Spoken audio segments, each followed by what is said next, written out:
देर लगी आने में तुमको, शुक्र है लेकिन आए तो। वेलकम बैक, स्वागत है आपका देशपांडे सर की अकाउंटेंसी की क्लास में।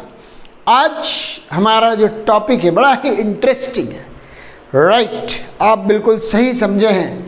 पास्ट एडजस्टमेंट्स जो हमारे फंडामेंटल्स का सेकेंड लास्ट टॉपिक है। इसके बाद हम पढ़ेंगे गारंटी ऑफ प्रॉफिट, और ये एक बहुत बड़ी यूनिट हमारी शुरुआत में ही ख़त्म हो जाएगी, यानी कि स्कूल खुलने से बहुत पहले हम एक बहुत बड़ा चैप्टर ख़त्म कर चुके होंगे, पास्ट एडजस्टमेंट्स। जी हाँ दोस्तों, class 12 accountancy partnership fundamentals past adjustment.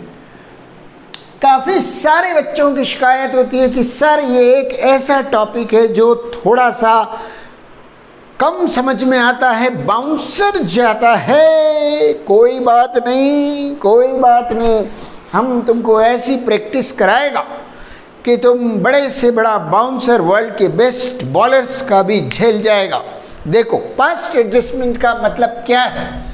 Past adjustment basically होता है adjustments after closing books of accounts.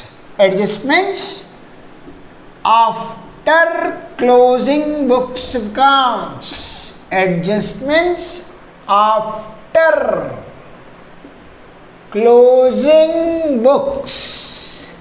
मतलब क्या हुआ इसका? इसका मतलब ये हुआ कि तुमने फाइनल अकाउंट्स बना लिए।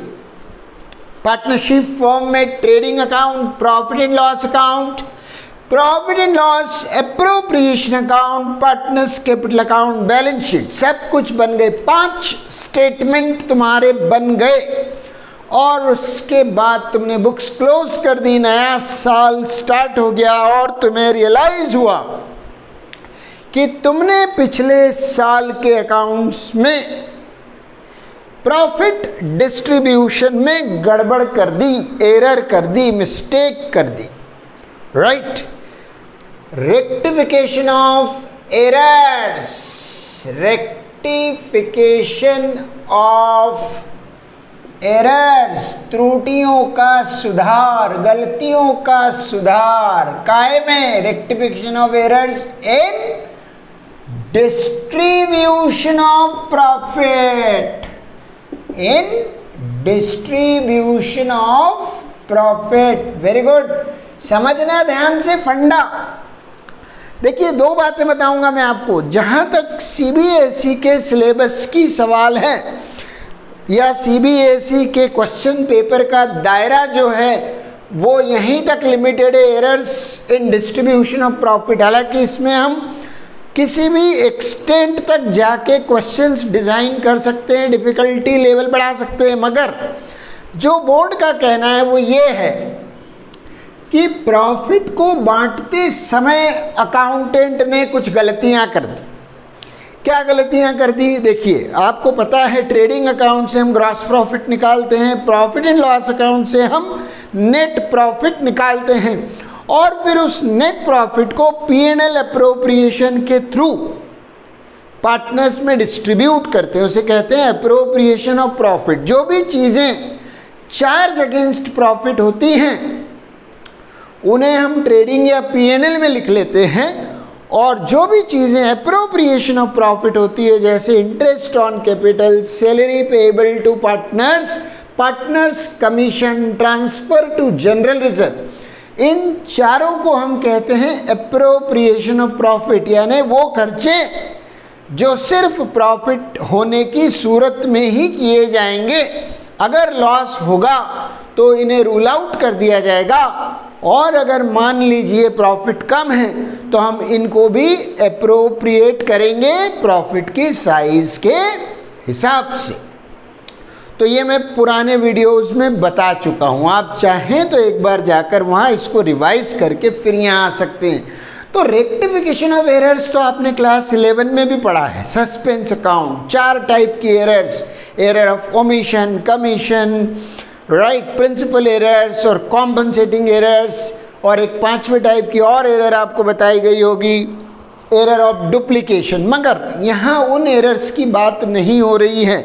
आपका जो फोकस है वो होना चाहिए जिन चीज़ों को हम, नोट कर लीजिए अपनी नोटबुक में, लिखो, कॉपी पेंसिल निकालो, जिन चीज़ों को हम अप्रोप्रिएशन मानते हैं और जिनकी एंट्री हम profit and loss appropriation account में करते हैं, उनको रिकॉर्ड करते समय हमसे कुछ गलती हो गई, यानी कि rectification of errors in distribution of profit, यानी इसका स्कोप, इसका क्षेत्र, इसका एरिया जहां तक संभव हो profit and loss appropriation account तक ही सीमित रखना। कुछ मेरे दोस्त, मेरे प्यारे शिक्षक डिसएग्री करेंगे, लेकिन मैं आपको कहूं कि हमारे सिलेबस का दायरा कहीं तक भी बढ़ा सकते हैं। पहले हम वो काम करें जो हमारे कोर्स में है, उसके बाद हम उसकी डिफ़िकल्टी लेवल को और बढ़ा के डिस्कस करेंगे।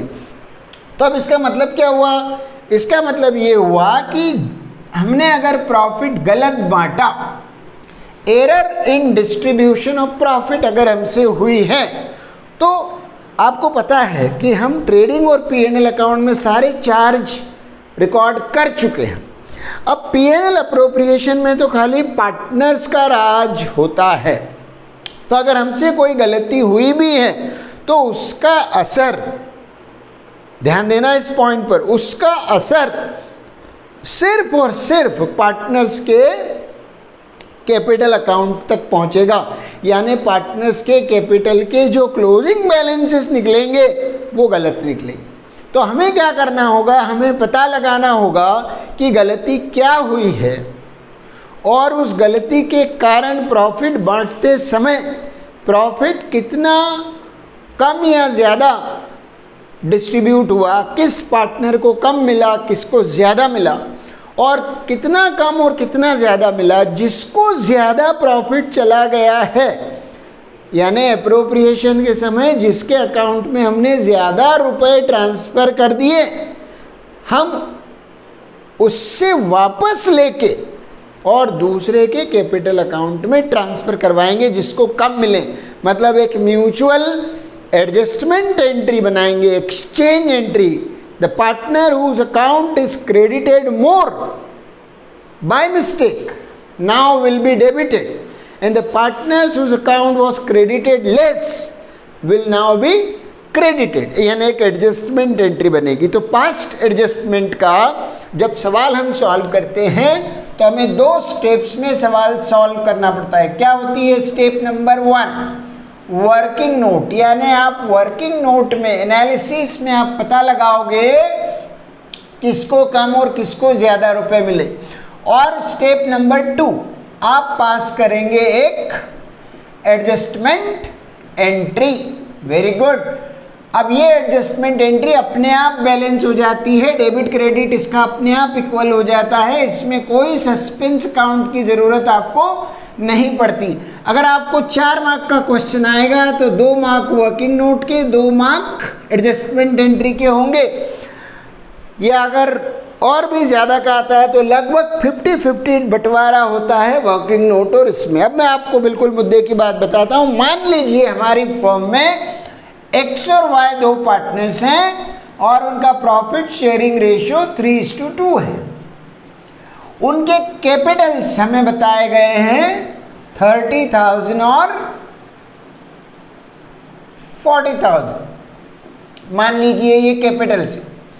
और क्वेश्चन में कहा गया है कि interest on capital 6% per annum दिया जाता है, interest on drawings 10% per annum लिया जाता है। इसके अलावा X को सैलरी दी जाती है ₹5,000 पर मंथ, राइट। ड्रॉइंग्स बताए हैं हमारे पार्टनर्स के X 60,000 एंड Y 40,000, ये ड्रॉइंग्स बताएं। अब ये बताया आपको क्वेश्चन का डिजाइन, मैं पढ़ के बताता हूँ। X and Y are partners in the ratio 3:2 with the capitals of ₹30,000 and 40,000 respectively.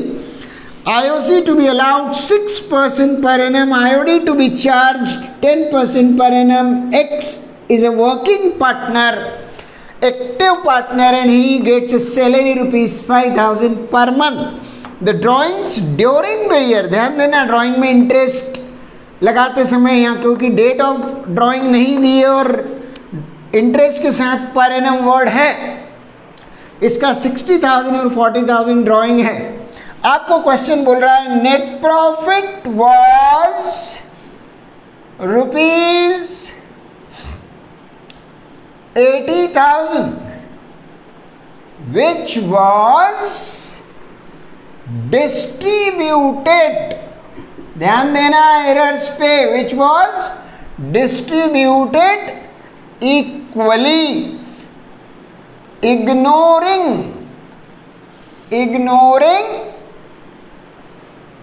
provisions of agreement। देखो दोस्तों, मैं आपके सामने क्वेश्चन इसलिए डिजाइन कर रहा हूं कि आपको पता चले कि क्वेश्चन कैसे पढ़ा और समझा जाता है। क्या बोल रहे हैं? नेट प्रॉफिट अमाउंटेड टू 80,000, यानी फर्म का P&L अकाउंट के हिसाब से नेट प्रॉफिट 80,000 आया और उसे इक्वली बांट दिया गया। जी हाँ दोस्तों, ये है गलती नंबर 1। क्या रेशियो डिसाइड हुआ था?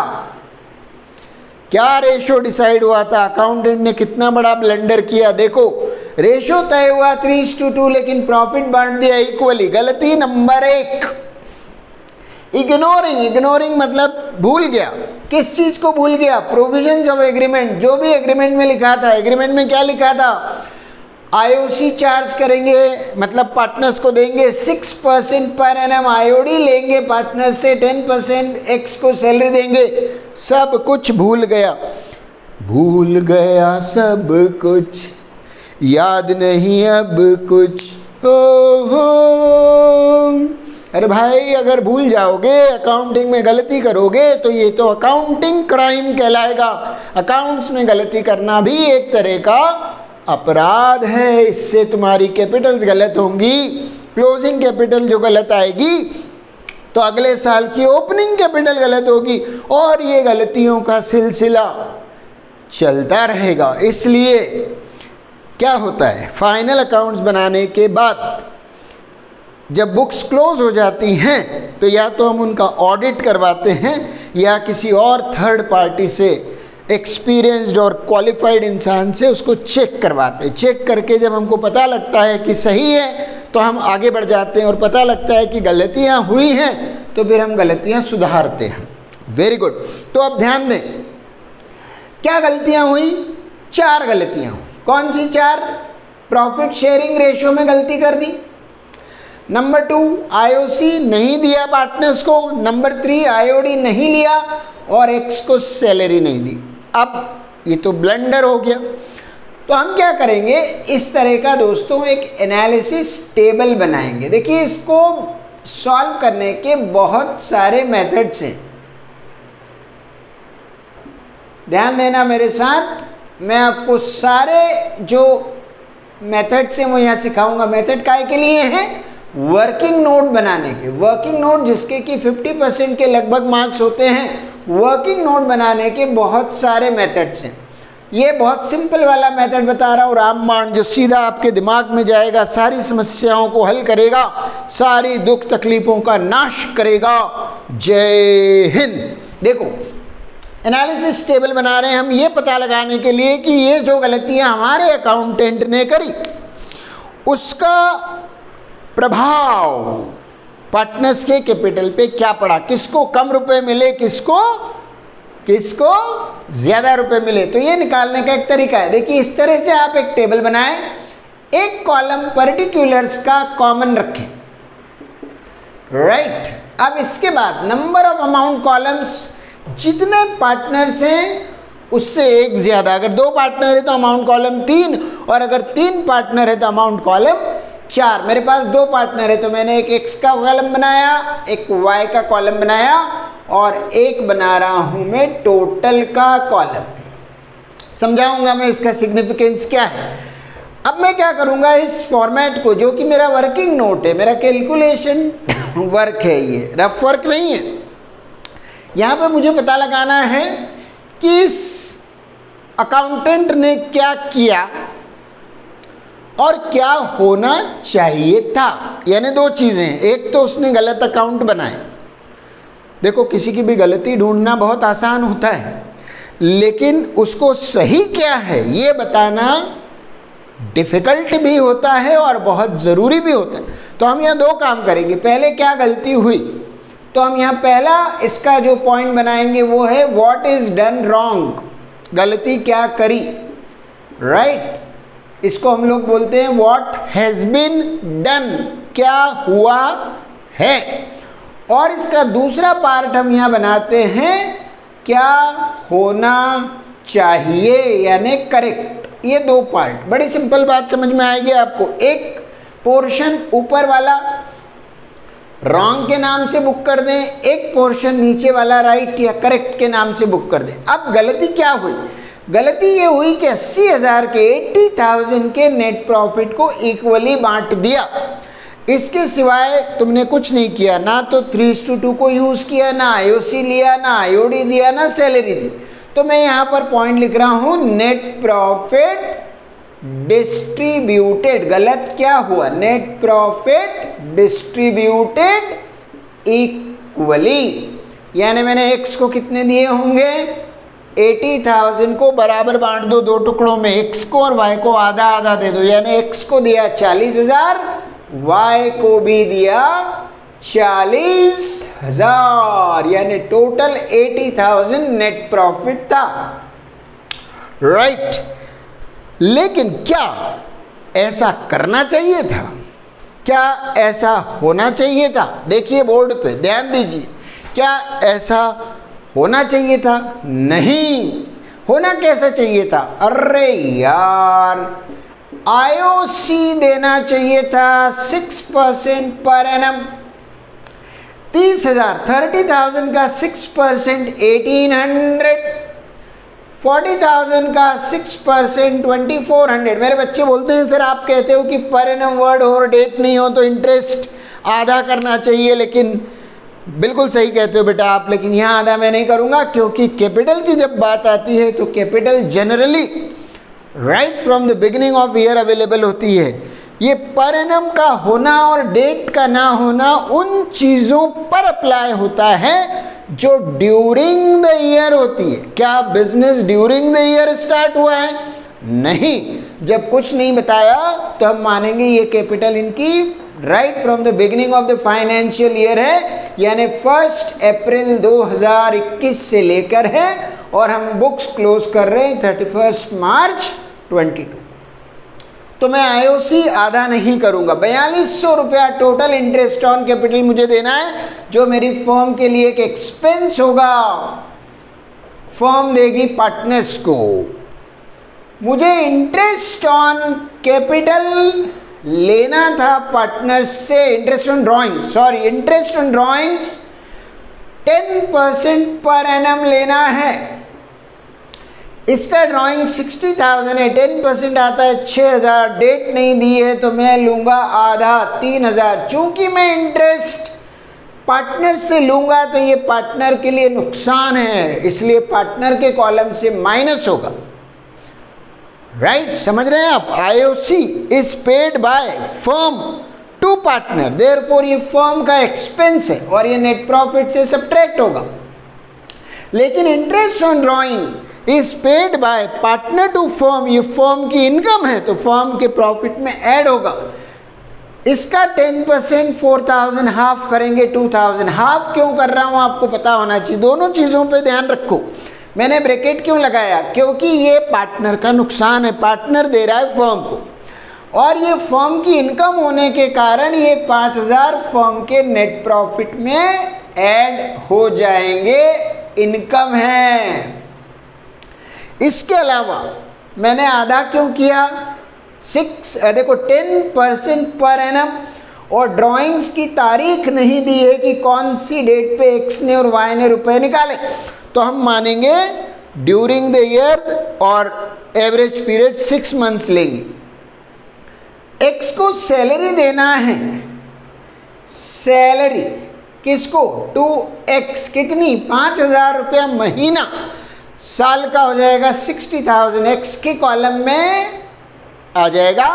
फर्म का एक्सपेंस है, फर्म के कॉलम से माइनस हो जाएगा। माइनस किस में से होगा, अरे बेटा तुम्हें पता तो है, तुमने मेरा वीडियो देखा होगा फर्स्ट और second, profit and loss appropriation account बना के हम नेट प्रॉफिट को डिविजिबल प्रॉफिट में कन्वर्ट करते हैं।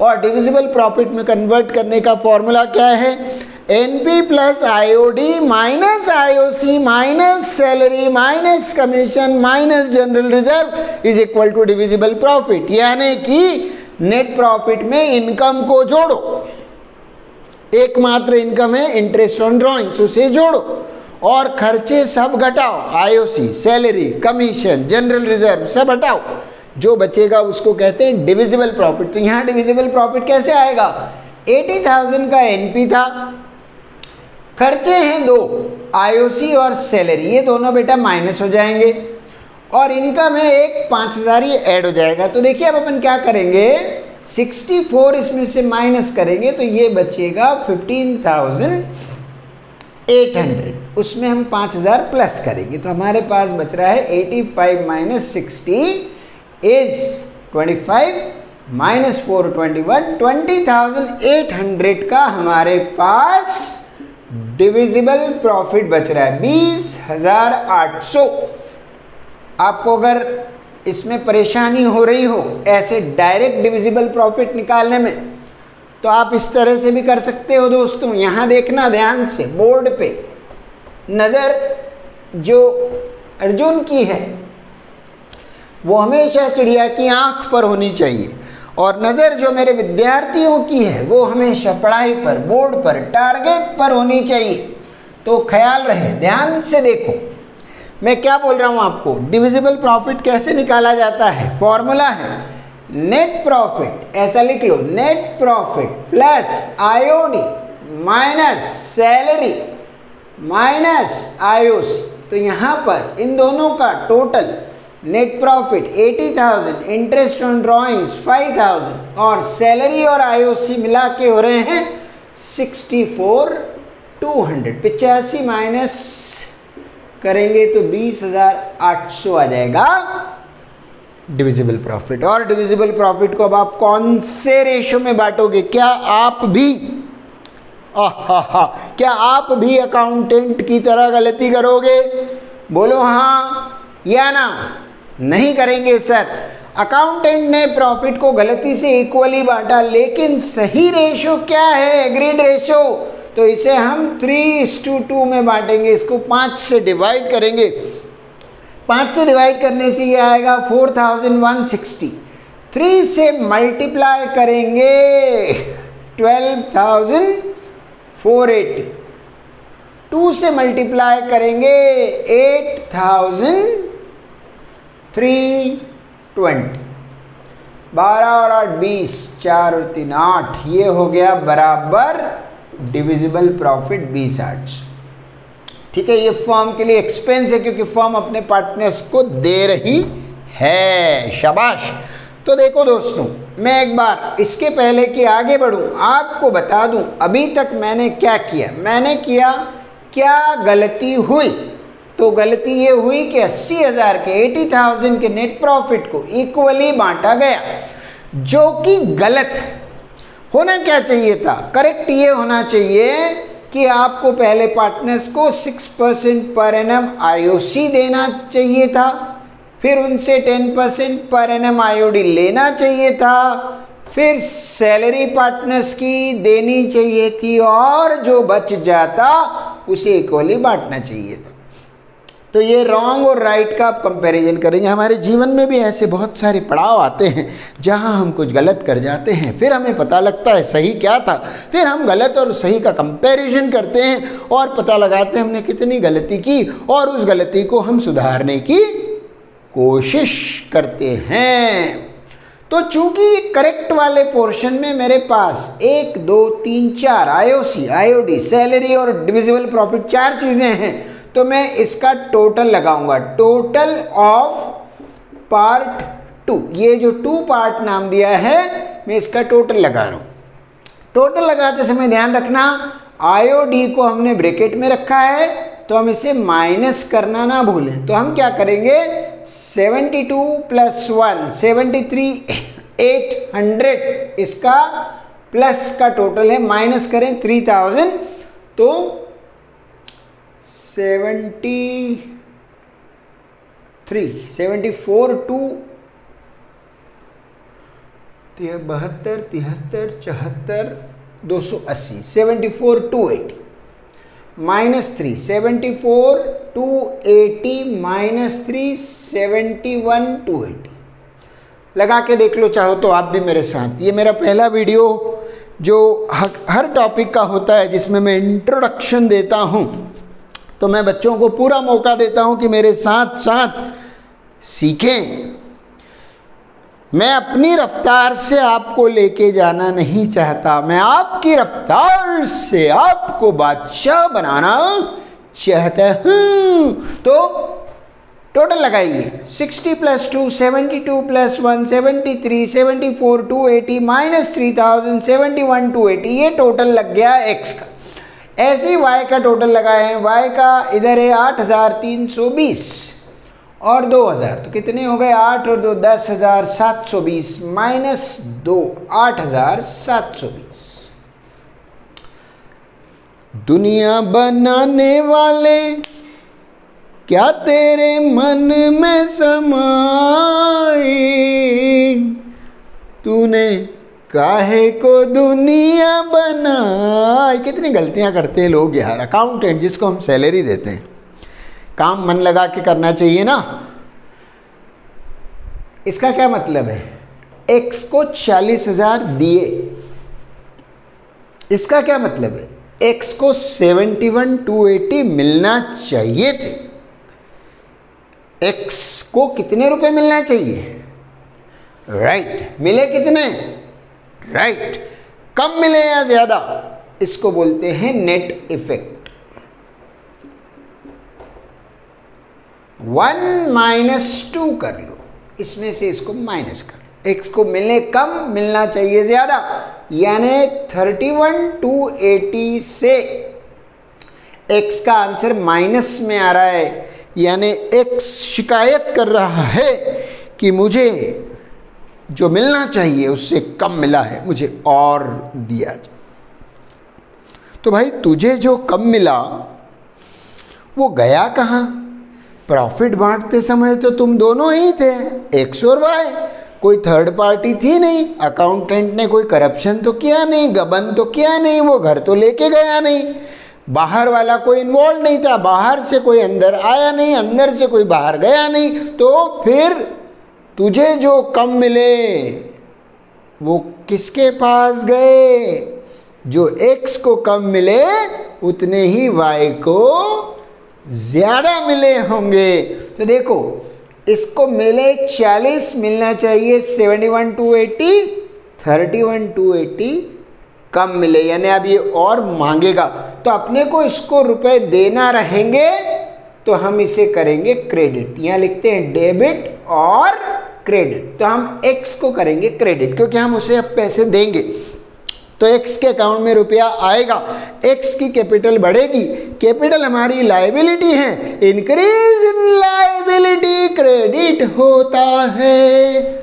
अच्छा इसको मिले 40, डिजर्व करता है 8720। वाह यार, वाह वाह वाह, आज खुश तो बहुत हो गए तुम। वाह कितने सारे ज्यादा लेके गए हो, मिलना चाहिए तुमको 8,720, तुम लेके गए 40, 31,280 ज्यादा लेके गए हो।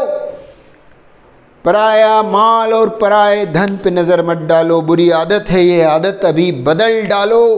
तुमने किसी दूसरे के पैसे अपने पास रखे हैं, वापस दे दो। तो अब कौन किसे वापस करेगा? y अपने अकाउंट से ट्रांसफर करेगा पैसे x के अकाउंट में, एक एडजस्टमेंट एंट्री बनेगी। ये आया सल्यूशन, ये आया सल्यूशन। कौन किसको कॉम्पनसेट करेगा? तो y के अकाउंट से पैसे निकलेंगे। ये जर्नल एंट्री का फॉर्मेट बना रहा हूं मैं, date, particulars, amount debit, amount credit और एक लेजर फोलियो का कॉलम। मैं यहाँ क्या करने जा रहा हूं, मैं एक एंट्री बनाऊंगा। किस आधार पे एंट्री बनाऊंगा? अरे आधार कार्ड की बात नहीं कर रहा मैं बात कर रहा हूं बेसिस ऑफ जर्नल एंट्री। मैंने अपने वर्किंग नोट के थ्रू पाया कि y को रुपए ज्यादा चले गए, तो ये कब होगी एंट्री? ये नए साल की शुरुआत में होगी, in the beginning of new year, right. क्या लिखा जाएगा? Wise capital account debit.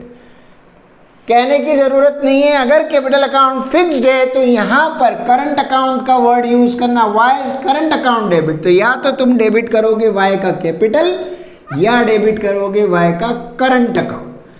कितने रुपए से? 31,280 वाई से लिए जाएंगे और x को दिए जाएंगे। Y's capital account debit to x capital account. इससे क्या होगा? जितने y को ज्यादा गए हैं वो y के अकाउंट से निकल जाएंगे, y नॉर्मल पे आ जाएगा और x के अकाउंट में ट्रांसफर हो जाएंगे, तो x भी नॉर्मल पे आ जाएगा और हम नरेशन में लिखेंगे। नरेशन लिखना बहुत जरूरी है दोस्तों। कुछ लोग आपको गुमराह करेंगे, कहेंगे मत लिखो नरेशन, मत बनाओ वर्किंग नोट, मत बनाओ फॉर्मेट। लेकिन ख्याल रहे, हम हर साल CBSE की कॉपीज चेक करते हैं, हम जानते हैं कहाँ कहाँ मार्क्स काटे जाते हैं, तो हम आपको प्रिकॉशनरी तौर पर बता रहे हैं कि ऐसी बातों में ना आए। सिस्टमेटिक प्रेजेंटेशन करें, फॉर्मेट बनाएं, नरेशन लिखें। थोड़ा समय ज़्यादा लगेगा, प्रैक्टिस करेंगे तो आप आराम से अपने क्वेश्चन पेपर को गिवन टाइम में ख़त्म करके 10 मिनट रिवीजन के लिए बचा भी सकते हैं। तो क्या हुआ? Being errors in profit distribution, errors in profit distribution now rectified। Simple सा नरेशन लिखना होता है, कोई कहानी लिखने को नहीं कह रहे हैं आपको कि 10 पेज की कहानी लिखो। नरेशन मतलब स्वीट एंड शॉर्ट में ये बताओ तुमने क्या किया। सो इसका मतलब है कि हमने जो प्रॉफिट डिस्ट्रीब्यूशन में एरर हुई थी उन्हें सुधार दिया। जर्नल का टोटल लगाना भी अकाउंटेंसी की एक परंपरा है, उसका लिहाज किया जाए। 31,280 ये हो गया आपका सवाल सॉल्व। ये है इसकी फर्स्ट मेथड, ये है इसका बेसिक। ध्यान रखने की बात क्या है? हर क्वेश्चन को पढ़िए, पता लगाइए उसमें क्या गलतियां हुई हैं। ध्यान से क्वेश्चन पढ़ेंगे तो आप आइडेंटिफाई कर पाएंगे क्या होना था, क्या हुआ है।